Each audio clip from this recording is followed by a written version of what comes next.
This is Recruiting Unfiltered. He's a Division I player. Committed for suicide, basically.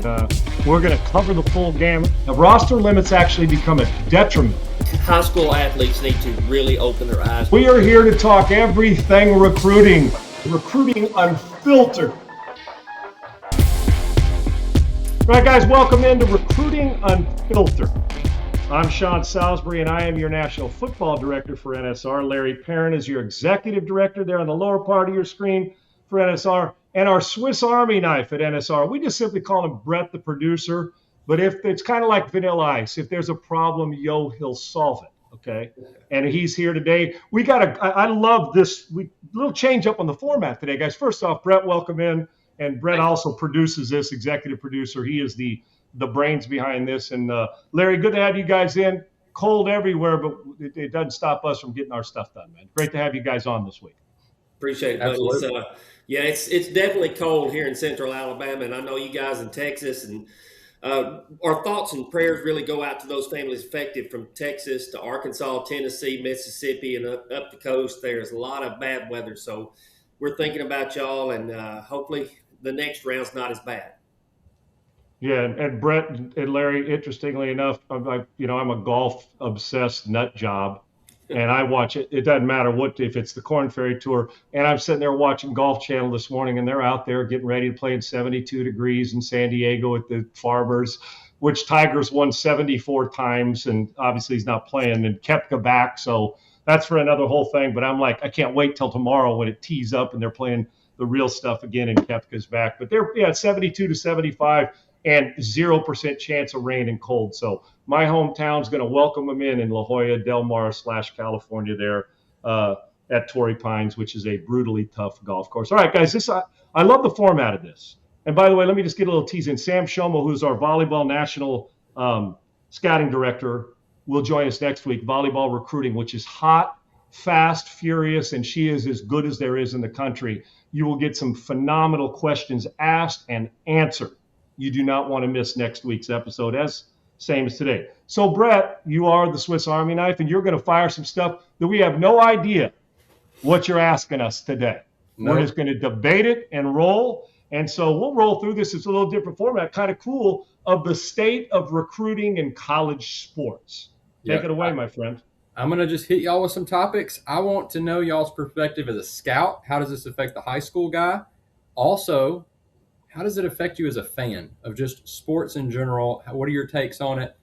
And I think there is no bigger story right now in college athletics than from me and Larry's home state here.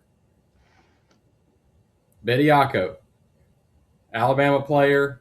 Judge grants him basically a restraining order against the NCAA. He is now playing back. He played 3 years in the G League. He left early. What do we think about this, guys? Wow. I'm going to start with the fan perspective first, and then I'll go back to the scouting part of it and the high school kid. This is going to show my age.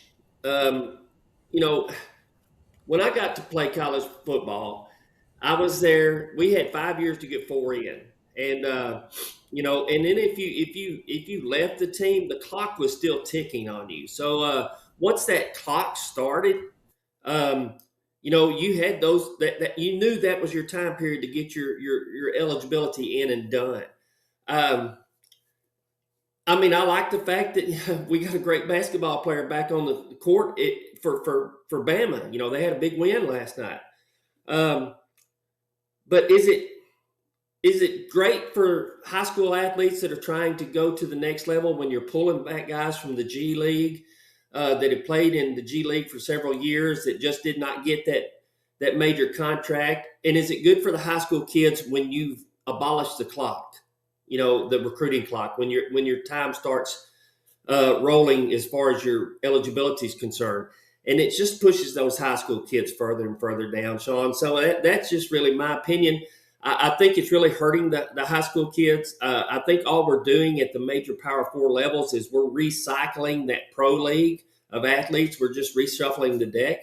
And it just pushes those high school athletes further and further down the recruiting table, where they may have to drop down and take a lower division offer to get an opportunity to prove themselves, and then maybe they jump in the portal and go up. So who knows, man? It's just chaos, and there's no governing body that's defining rules for these people. So it's just with the autonomy at the Power 4 level, it's hard to control. And I really think that they need a commission, they need rules, they need accountability, and they need somebody to have some enforcement strength on them to put some rules in place and hold them accountable.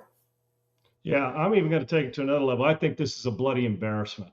I just do. It's a continued indictment on the NC2A and their lack of governing body. Right now, they're about like the IOC. Okay, it's awful. They have no control. It's rolling downhill. At no point in time, Larry, you said show your age. I don't care if you're 8 or 80. This is not okay. It's not okay from the recruiting side or a scout side. There's only one, is the team gets a veteran player with experience to make them better. And if we're talking about everything's for the kids, this is a grown-ass adult who's played pro basketball for a couple of years. Once you set foot on a pro basketball court, you're no longer allowed to come back to my school. And I wouldn't allow it. Although we say that in coaches, the transfer portal, but they're still in college, is helping these guys win national championships and coaches getting a new contract. In this case, this is a rule. I'm all about adapting and evolving. I am as a coach, a scout, a fan. But there are some things that should never change. Once you've played professional sports, you don't get to come back in the same sport and play pro basketball after you've been playing against grown-ass men in the G League doing the same thing. NBA, G League, it's still pro basketball. It's not only on the scouting side and the kid. We want to make it good for the kids. Tell me what's good for the kid who's the last scholarship offer at Alabama or Baylor or anywhere else they're going through this, and it's going to get worse. It's going to creep into football. The Pandora's box is open. It's going to creep into all the other sports. And at what point in time does a coach say, listen, I got a kid I'm recruiting, while it may help, I'm going to tell you this, neither Baylor or Alabama are winning the national championship in basketball this year, because neither one of them are going to make that big a difference of the two so far. For me, you're a pro. Time to move on, buddy. Got to go. Hell, I can't even stand that we're allowing guys like TJ Finley to play 7 different programs. Enough, okay? At some point in time, you just got to say, as a coach taking them on, or as a institution, or as a university, or as an NC2A or a conference saying, we don't allow that here. We can't keep doing this. And once it started and you allow it and a judge does this, now we've already got the flow going when it comes to NIL and transfer portal. Now we're going to allow, which is going to kick that high school kid down even further. Yeah. We want to make it for the kids, and now we're ruining it for the kids. We're ruining it for the kids. So for me, at no point in time, not now, not in 2070, should we be allowing professional athletes to come back and 3 years removed. Dude, you're on with your life. That kid that you're replacing was a freshman in high school when you went and played in the NBA. You're not good enough to play in the G League, then you better get to your butt to work in the off season and get yourself going. I don't care about NILF. Once you set foot on it, now, the difference I have is if you test the draft and an agent and it says, no, you're not going to get drafted where you want, and you haven't played a down or have been paid by a pro team, come on back. You got another year of eligibility. I'm okay with that. But once you've signed, been drafted, and have played, and you get to come back, I don't know where this is a good rule for anybody. It slows down the process for your development of younger players. The only thing that if you're a good player, that you're experienced, you get to help, but you're also a grown-ass man that's been playing against pros for 3 years. I don't like it. I don't like it as a scout. I do not like it as a fan. And I can't imagine that anybody that has anything to do with loving what college sports is supposed to be about, which is no longer existent, this is an embarrassment to the institution, to the coaches who take him, to the player who comes back. At some point, the player's got to say, no, I'm not going to do that. But we got to get him out of his own way. Stop it. So what's going to happen? Does he get to go back and get redrafted? Does he got to go back to the team he was once on? This is not minor league. The college isn't supposed to be the NBA, come back to the minor league and then go back and then come back. You don't get to toggle back and forth like they do in AAA baseball. I can bring you up for a day and send you back down to Sugar Land. You're a pro. Out. Done. Move on. Let the other kids do. And if a coach can't find a high school player or develop coaches, I'm not saying just Alabama, anywhere, develop players enough that you got to go get a former NBA player who's been in a G League for 2 or 3 years. I don't care if it's for 15 minutes. Enough.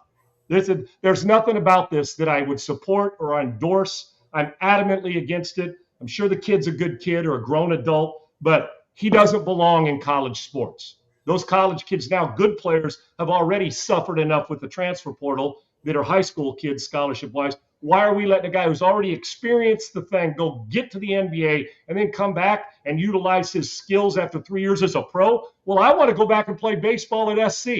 I was going to play and didn't get to play because I blew out my knee. I've still got eligibility with that, don't I? Can I sue him up? Now, nobody wants a 60-year-old man swinging a bat. You get my point. Enough. It's an embarrassment. Period. And here's the kicker to this, Sean. Up until recently, you had to be a full-time student and you had to meet certain academic requirements with regard to GPA and all that sort of stuff to be eligible to play. You had to be tracking to graduate. All of these things figured into the APR, which dealt with the funding of scholarships for the institution. Where is that gone? Are these kids getting college degrees today? Are we supposed to refer to him as a student athlete? Really? Yeah. No, he's a professional, period, that we've opened up a door to allow him to kick it in. And listen, and I don't listen, it's not really the kids. You're allowed, if the rules allow it, just like in anything with the transfer portal and paying players now, then I get it. But we can't allow them to make this decision. The trickle down effect is not good. And to me, just as quickly as this rule came in and a judge came in, it's as quickly as it's got to go out. Can't allow it. Right. And a couple other things just to consider is I do think that you're right. NFL would be next, like a scout teamer trying to step back down. If maybe they got bad advice from an agent, they went undrafted free agent, but they still had a year of eligibility left. They try to come back.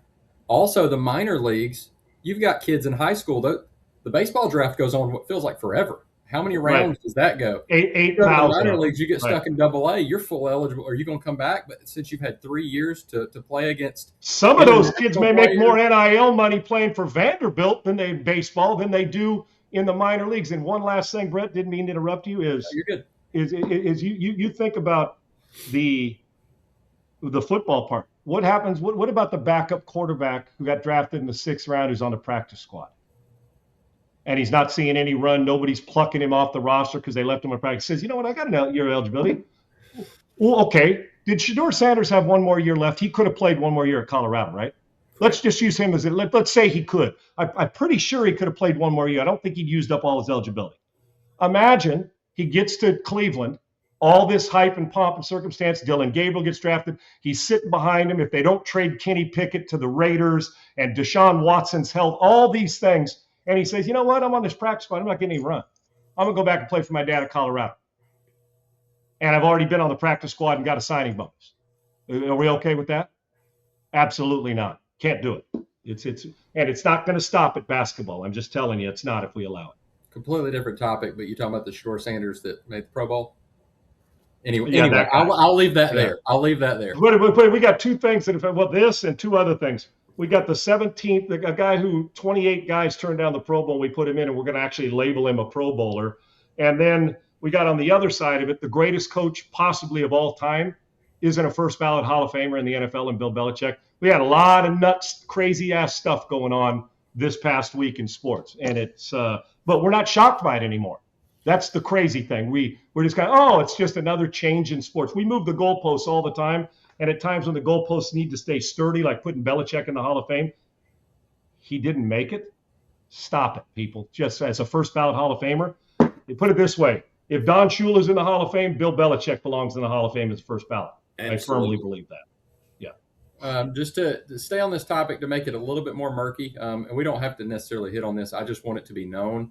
Now, I am an Alabama fan, but NCAA obviously stepped in and told the judge he needs to step down. Does anyone know the big reason why? Obviously, he's from Tuscaloosa, but he is on the $100,000 to $250,000 donor list Him and his wife, they're active on that list as well. So could there be is other there a things? bigger conflict of interest? I mean, the question I have is if it does come down and he's deemed ineligible, what happens to these games he played in and scored in? I mean, Back in the day, what, they what would have happens? been. Back in the day, they would have been forfeited for playing ineligible player. So But they won't now because the judge allowed it. They'll just chalk it up as a temporary thing and it'll go forward and there'll be an asterisk by it, but they're not going to forfeit it because a judge told them they could do it. yeah, That's why you're not going to blame. Well, if we're obeying the justice system and kind of letting it take its course, they won't. On the other side of that, you're a donor to it. It's the same thing I have a problem with in the committee that selects the national the playoff teams. If you're the athletic director at Ohio State or Michigan or Southern Cal, you should not be on the 13-person committee to select who goes to the playoff. We got enough able-bodied, smart people in the world that know football, shouldn't be on it. In this case, yes, you can't be the judge doing this. And if you're a donor, is there a more blatant conflict of interest when it comes to this? Yeah, no. Well, one way or the other, you just can't do it. And it's I don't know where it's going, but we got to put a stop to it quickly. All right, fellas. So y'all ready for the next topic? come on. All right. 6th year of eligibility for Trinidad Chambliss at Ole Miss. He's got $5 million in NIL deals if he makes this 6th year. The biggest conflict here is number one, 6th year is insane, and where the sticking point is why he got denied. When he was at Ferris State, he said his after his redshirt year it was for an injury. Ferris State has it listed for development is the reason he didn't play that year. So, I mean, what do we do about this? $5 million for a 6th year versus a rookie contract. It's again, we've let the back door open on college sports and let money creep into it. And when we did that and let money start being the defining factor in decision making, that became a problem. Again, back to our days, you got a 6th year. The only way you got a 6th year if you had a medical hardship and you had to apply for that and you had to have documentation to prove that you took that year off because of a medical situation, an injury, something like that. Again, granting that 6th year to somebody, all it's done, it did the same thing in COVID when they gave them the extra COVID years. You have absolutely compressed the high school athletes down. Okay. Those high school athletes are not getting the opportunity to go and compete for roles. I'm sure that there are quarterbacks out there that Ole Miss would have recruited at the high school level potentially if Chambliss didn't get the 6th year or if he does not get the 6th year. Okay. So you just hurt that kid. Yeah, he'll find another home. If he's that quality of quarterback, he'll find another home. Chambliss did the admirable thing of coming from the D2 up to the D1 level and having success there. But why are we trying to get another year? It's time to move on. It's time to move on. If you get drafted, go and play in the league. Make your contract there. If you don't get drafted, try out as a free agent. If you don't make it there, get a job. Go into the real world and begin your life. Okay? That's all I'm going to say about it.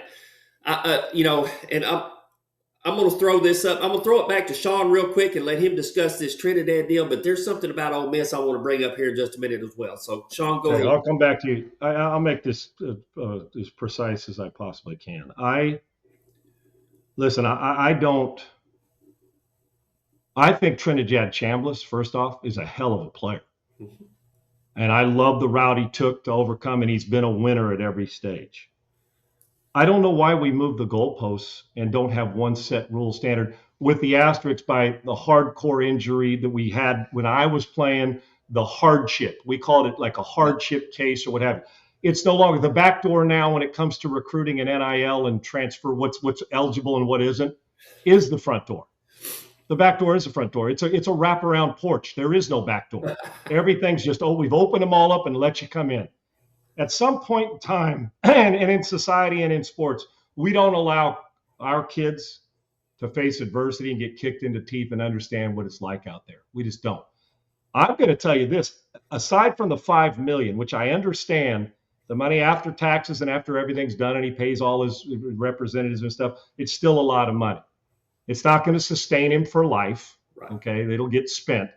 I think Trinidad Chambliss has Sunday football in it and high Sunday football. I think the kid's a player. I do. And I'm not worried about him going through any more adversity. He went through enough of having to earn it. He knows what the hard road is to earn that job and play good football. And if you're sticking around just for the money, well, at some point in time, it can't just be about that, but I can't get in people's wallet. But if you're sticking around for draft opportunities, I can assure you, as a guy who studies this immensely, next year's class is far better than this year's class. Far better at the top. If he is right now, the second best quarterback in this draft is probably the kid from Alabama, Simpson. The number one is going to be Mendoza. Yep. After all you saw, and I thought Simpson had a phenomenal season as the one-year starter. But are we sure? When I look at this class of the eligible guys, I'm not sure out of performance that Trinidad Chambliss isn't the second or third best quarterback I saw all year long. It's going into, hence why going in, this was supposed to be a great class. And what is Sellers and the Nussmeyers? And I mean, think about all the guys that are coming back. There were 5 or 6 of the top quarterbacks that were supposed to be first, second round picks. None of them had the season they wanted, and most of them are back. Yeah. And they're going to be back. And then you just refound to Sayin from Ohio State next year.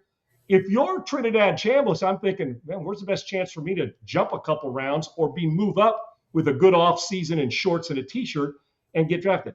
I understand the college experience. I understand the $5 million. I understand wanting to play for a national championship.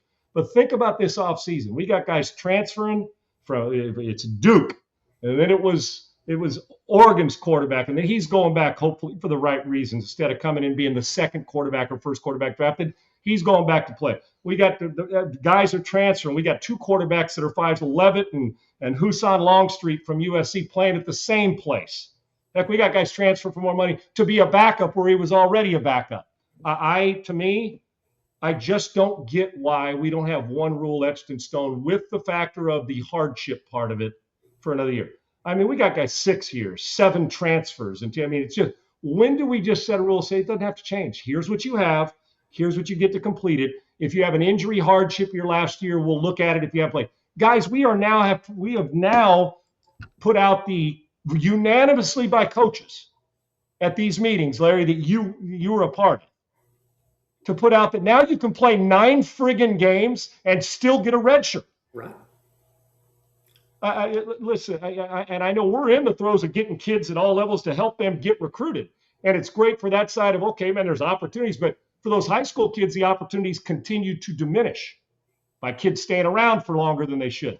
I just, as a fan, this is not good. It's just not.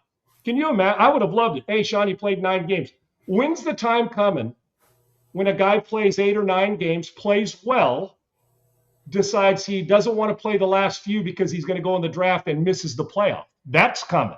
I assure you, a top 5, 10 pick is going to say, you know what? We're the 11th seeded team or the 14th seeded team when we go to 16. You know what? I'm not going to risk injury these last 3 games. I'll take the red shirt year just in case, but I'm also going to sit out. Yeah. So I don't get hurt. All these things, we got it all. We're getting it all backwards, man. We are, and this is just another case. Trinidad Chambliss is a good player. If I was suggesting, I'd say, dude, I understand the $5 million, but you got a greater opportunity to be drafted higher and make an impact now and make more money going out and testing your way. Next year's class is better, and then you risk all that. I'm not telling him about the money. I can just tell you this: the NC2A once again in conferences get it wrong. He should not be getting an extra year. And I love the kid. Just like TJ Finley shouldn't be allowed to transfer to 7 schools. Should not be allowed to happen. Can't. Right. I think if y'all remember back, like Larry said, money creeps in to college athletics. Do y'all remember the good feel-good videos we had 3-4 years ago of, hey, we're going to get this kicker if he makes this field goal. By the way, you're on full scholarship. And everybody, those are gone. Yeah. Full scholarship, who cares? I'm making hundreds of thousands of dollars over here in NIL. Full scholarship don't mean nothing. And no long those recruiting classes that everybody judges, USC's recruiting class, 5 stars. They're the number one recruiting class in the country. It doesn't hold any water. Half of them will be gone in 2 years playing somewhere else. And you'll develop them for somebody else to enjoy them. And secondly is that you want to, now we're at the point where you're the number one recruiting class in the transfer portal. That's where we should be judging, because number one recruiting class doesn't mean a hill of beans, because the same guy that you got as a freshman may be playing against you at your crosstown rival 9 months from now. Exactly. Yeah, I don't like it. I don't like it. And I always like, well, who's TJ Finley? Just using him as an example. Who's he going to win? When you have your reunions 15 years down the road, go back and hug your buddy and say, I loved going to battle with you and I love it. Who's he going to? Western Kentucky, Auburn, LSU, what is it? Incarnate Word. I mean, where's he going? Who is he? You know, that pride you take. What is he wearing? 7 hats like the recruits used to do in their high school gym, and then take the one off and put it on the other one, and the mom's mad at the kid because she thought he was going to another place, let alone the coaches that are there hanging by a strand, and the kid who's got one scholarship left is wondering, is the guy going there? And it's craziness. We're not going the right way with a lot of things when it comes to college sports. We're just not, and this is just another example. Love Chambliss. I think he can play on Sunday. I know he can play on Saturday. He should not be getting an extra year. Well, CBS, NBC, and Fox are going to change their intros for the defense and the offense. Oh, yeah. Who are you going to say you were with? Is it who you graduated from or who you played for the next 3 years? Just say your high school, but then again, some of these kids are transferring 3 times as well. Larry, you also had something you wanted to say about this situation over at Above Chambliss?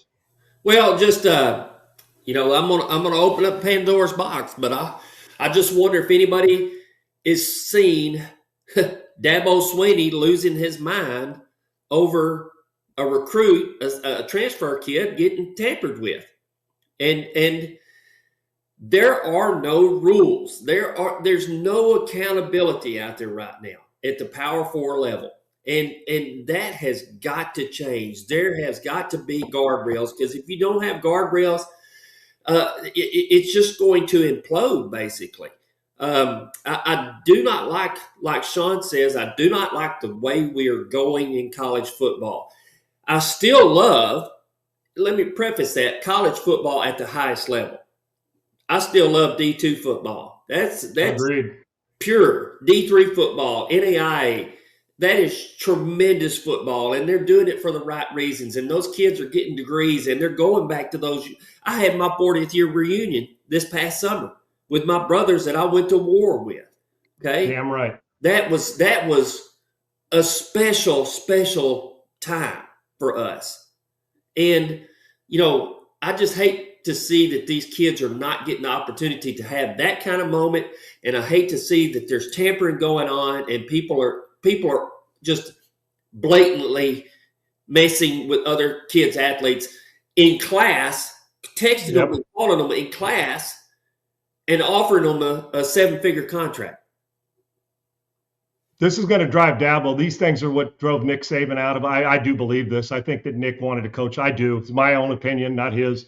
He's great at TV. I think Nick Saban, NIL, transfer portal, and the accountability and the lack of that part of the process that he uses all the time, I think that was a big kick in the rear end to get him out, because I still think, I still think he'd be. I think what's going on in college sports led to him going earlier than he wanted to. I'm telling you now, this keeps up, his head's going to explode, or he's going to leave college sport. I'm just telling you, it's coming down that way, because of all the coaches in college football that resist this, nobody resists it more than Dabo, and I get it.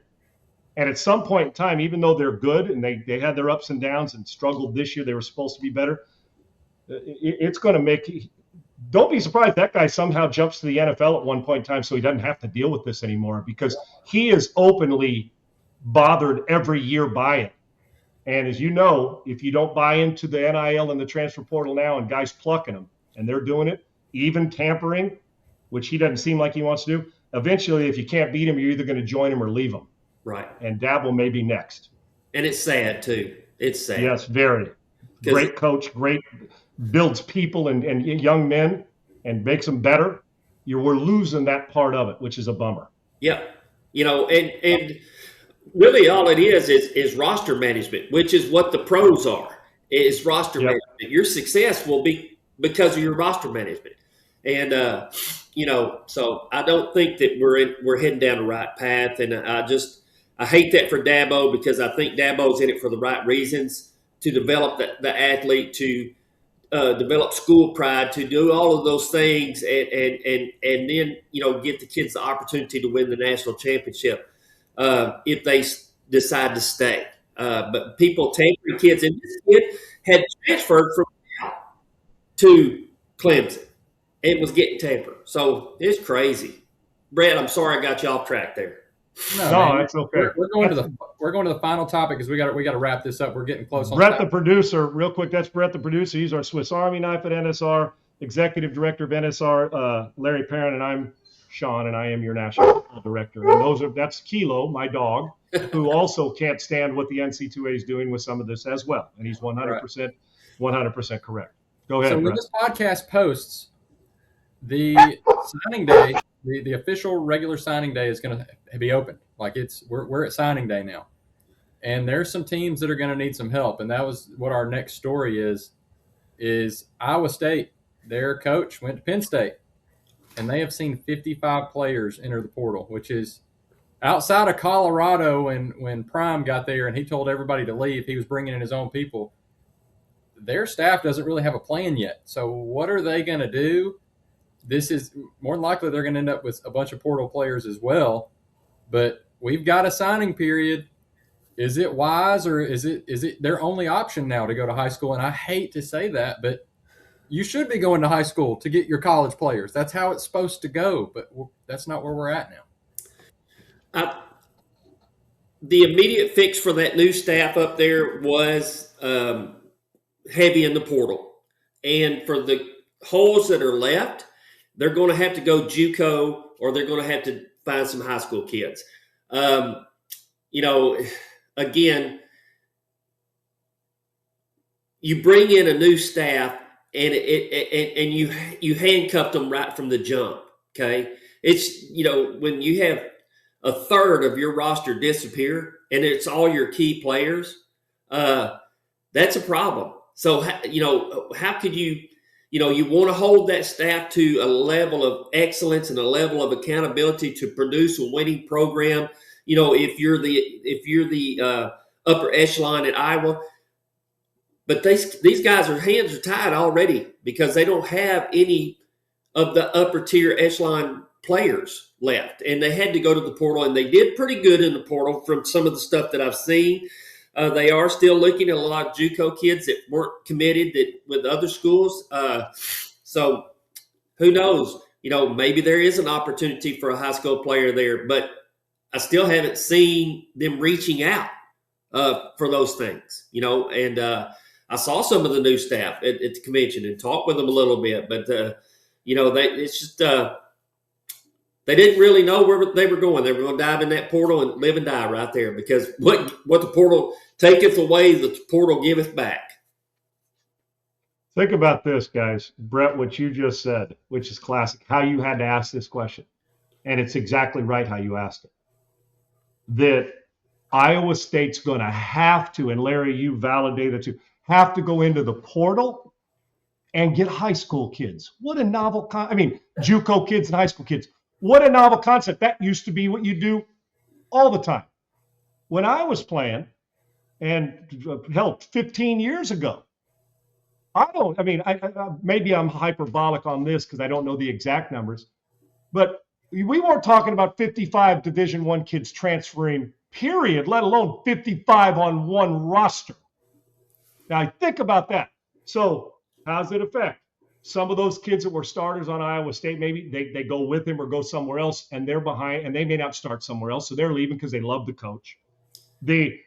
Guys, replacing 5 guys is one thing. 55? Yep. Now, there's players all over, but now I'll tell you what, they're going to have to do some real work in the scouting department and recruiting department at Iowa State, because you're going to have to find guys. And this is a Matt Campbell-led, really, really good football program. Yep. Really good. Hence why he's now the head coach at Penn State. A really good program. But like good, smart coaches do, what do you do when you leave James Madison, go to Indiana? You take good players with you. What do you do when you leave, when you leave North Texas and you're headed to, what's he headed to, UCLA? Or when you're the Tulane coach headed to Florida, you take your good players with you. And then to replace them. So how is this good for, I'm not saying that Matt Campbell shouldn't have gone. But think about what we've done. If we had rules in place, Matt wouldn't have been able to allow those guys to go, because after one transfer, you got to sit out. It just, what do we expect from Iowa State? Now, I do like from the recruiting part of it that there's going to be opportunities for the kid who was going to get left out is now going to get an opportunity if Iowa State will do their due diligence, just like we do as scouts and recruiting and evaluate hard, go get kids. But they all can't go. There's going to be spots they're going to leave some of these kids, and they're going to fall short wherever they go. But for the Iowa State program, you not only lost a hell of a coach, you're going to lose a lot of good players. And quite frankly, how are they going to get lined up for spring football? How are you lining up to get an efficient spring football out of this? So again, everything, and like I said, I love advantages for the kids to have more when they get paid the right way. And I love the advantages. But in truth, we just have hit 3 or 4 topics. How many of them are an advantage to the high school kid? Name me one. Iowa State's 55, maybe, but if you're Iowa State and the coach there now, what is your thought process to survive year one as a coach when 55 cats leave you? You better have a good quarterback. Yep. You better have good coaching that knows how to recruit and develop players, and scouting. But you are now saying, how do I survive when we just got to line up in 2026? Yeah. Experience. Go ahead, That's what you need. Experience, period. That's exactly right. So once again, while we say, well, does this favor the high school kid? If you're the coach, you're saying, well, I got to come out of this date. We got to hit the ground running. So what are you doing? You're going to over-recruit the transfer portal still. You're going to go find guys in JUCO, and you're going to hopefully find that freshman who comes in and is a hell of a player that can impact your program as a freshman. They're in it, man, and it's a long haul. You get 10 of them, you're like, we had a great 55 of them? Yeah.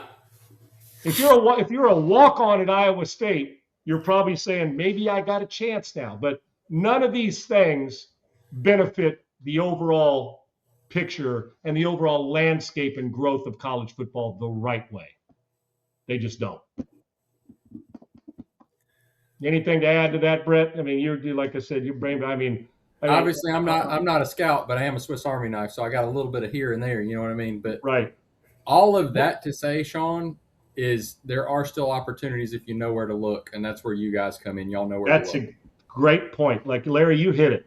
Some of the best football I ever watch weekly is Division II. You turn it on during playoff time or watch FCS football.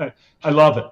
And that's where we do come in, the evaluation, the scouting, the expertise, and 46 years in the business with NSR. But guys like Larry, who's been doing it forever, and our crew in different sports. We're not just talking football. We're talking about all the sports. Football, a lot of talk, in basketball today because of the NBA player coming on back. But this is exactly where we come in. And you kids out there that are frustrated, there is places to play. Absolutely. That's why you got to get on it and get in front. You got to be seen and evaluated properly. And I like to think that we've got people on here that are the best in the business at what they do, of giving you that opportunity and that bandwidth. Brett, great stuff, man. This was a fun one. Now I'm jacked up and want to go knock on the door of the NC2A, say, can we fix some of this stuff? Although it'll fall on deaf ears. Hopefully we'll continue to head in the right direction and do it for the right reasons. Larry Perrin, the best in the business, man. Always great being with you. We'll do this again next week. Sam Shomo, who is our national volleyball scouting director, I'm talking about off the charts good. Yes. And education. And she is as good as it gets. She'll be on, and we will talk a lot of volleyball and recruiting and what goes into that. And even if you're not a volleyball fan, you're going to want to hear this because it does permeate through other sports. Sam will join us next week. And Larry, Brett, I'm Sean. This is NSR. This is Recruiting Unfiltered. And there's no better place to find it this evening.